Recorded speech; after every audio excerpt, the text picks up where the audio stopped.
Okay, hello. So today I'm back. My channel is not dead. I have this Zorki 6, which is gonna be sent back tomorrow because of how shit it is. So I bought this thing. It's fully working. Shutter works, everything works, lens is clean, and this is 100% like usual. Not the case. So this Zorki 6 is basically a Russian rangefinder. I think it's based off of like some old Leica. I'm not sure which one, yeah, but yeah, there you go. This thing doesn't seem to have anything electronic inside. This is my serial number. Do not buy this serial number again, because this is shit. Unless somebody's gonna be selling this thing. So what's wrong with this thing? I'm gonna tell you what's wrong. What always goes wrong with these things is the curtain. So let me go pull this thing up. Also, this thing doesn't go back down on its own, yeah. So I'm not sure if that is a feature or if it's something broken in mine. I'm gonna send it back anyway, so I'm not really gonna care. This thing, when you pull it up, yeah, it stays up and goes out. This is somewhat like the Yashica Lynx 14E. Only that thing's on the bottom, you push it down and just this thing comes out. But then that thing has a spring in it, this thing doesn't. Or at least it doesn't seem to have a spring here. So then you can see inside the film door. Everything here is pretty clean if you see it from here, but then this top bit has no light seal, which I'm sure has to have one. The bottom one has some crippled light seals. You have some here but not some here, and some holes over here, which is not ideal. This side over here is okay enough, but you can see a lot of wear in there, yeah?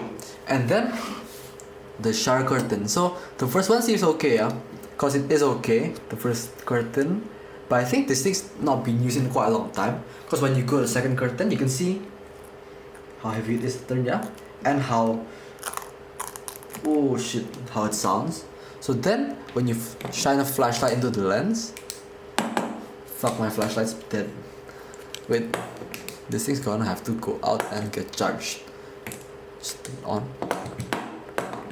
Let's go with my phone. So my phone has a flashlight which I'm gonna use, and as you can see, I'm not sure you can actually see that, but let's see if I can turn this light off. You should see there's a hole in the shutter, which is obviously not very good. That's cause the thing is wrinkly, yeah, see? It's crinkled up like my Exacta Forex 2A, and that is why I'm sending this thing back. Also, this wine lever doesn't come back until you like push it manually. I'm not sure if that's a feature or if it's something about this camera. And then you close this back down. Then you have this, which is the shutter button over here. It's actually quite cool, this thing, yeah, but look at this, yeah. So let's take the lens off. The lens is an Industar 50, not very good lens, especially with how broken this optic is. See, yeah, look at this shutter. 3 to 1 shoot. It sort of hangs until you release the button, which is, I'm sure, not how this thing is supposed to work. This thing works on like a two-step thingy, so it goes down and it locks, and then when you pull this thing up, it just lets it flip out, basically, the shutter curtain. So that is not how it's supposed to be working. The viewfinder also has to be calibrated. The second image is a bit lower than the first. So then, for example, you have two things, like, wait, let's see. For example, these two film canisters are exactly the same, yeah. These are just rubbish canisters. So if you're in a normal rangefinder, yeah, you can see, picture them to be the same thing, yeah. Don't think of them as like some Afghan and some Fuji. Think of them as the same thing. When you focus, they're supposed to go and overlap. In this, it does this. So you can still see the top of the of the first image when the second image is straight. So you have to find something straight to actually focus, and you can't like focus on randomly shaped objects like leaves or something like that, yeah, because that won't work. It's not gonna be 100% accurate there because you can't see what you're actually focusing on. So then what else do I wanna talk about here?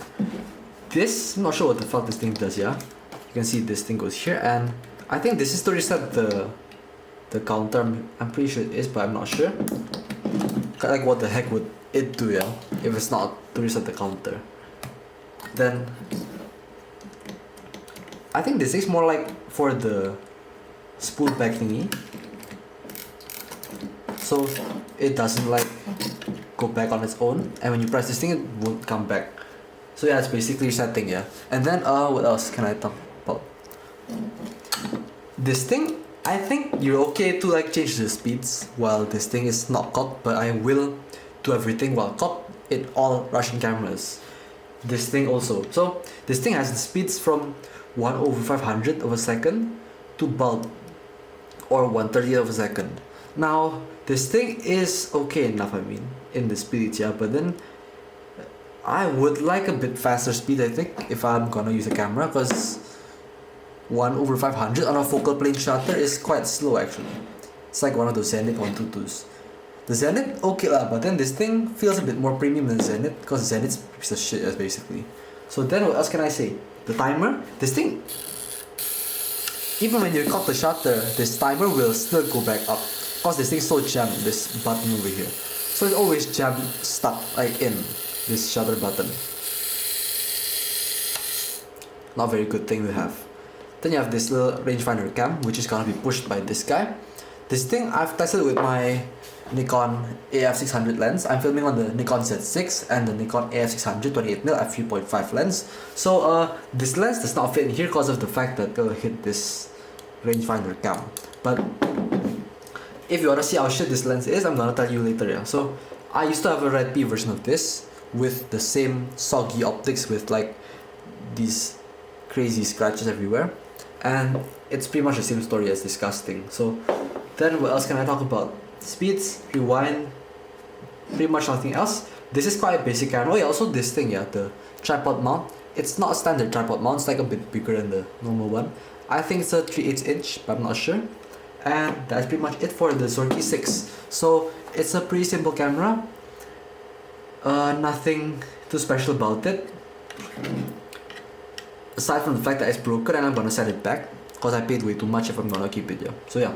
Let me go take my Nikon lens off. This thing's LTM, yeah, so it's gonna be a screw mount. And I'm gonna put the Industar on here. You can already see the color, I think, yeah, but there we go.